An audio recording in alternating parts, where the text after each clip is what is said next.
लावणीची संस्कृती कदाचित ते जपत असतील. चौफुल्याचे संबंध जपत असतील. म्हणजे ज्या पक्षाला पवार साहेबांनी हाताखांद्यावर वाढवलं, जो पक्ष घराघरात आपला पक्ष म्हणून लोकांनी नेला, घड्याळ निशाणी घराघरापर्यंत गेली, तो एक तो चोरून नेला आणि त्या चोरलेल्या पक्षाच्या कार्यालयात काय कुठली लावणी म्हणाले,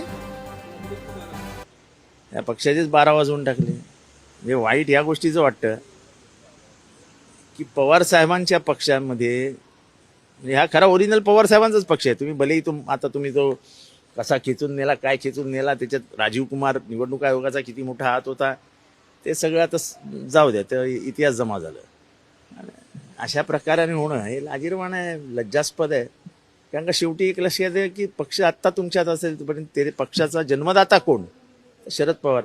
आणि त्यांच्या पक्षामध्ये दुसरीकडे गेल्यानंतर अशा प्रकारचे लावणीचा कार्यक्रम, तुम्ही काय म्हणता, शिट्ट्या बिट्ट्या वाजवल्या काय, टाळ्या, म्हणजे लावणीचं जे त्यांचं नातेसंबंध आहेत ते संपलेले दिसतात त्यांनी. ते यशवंतरावांचा वारसा सांगतात पण अजित पवार भाषणांमध्ये.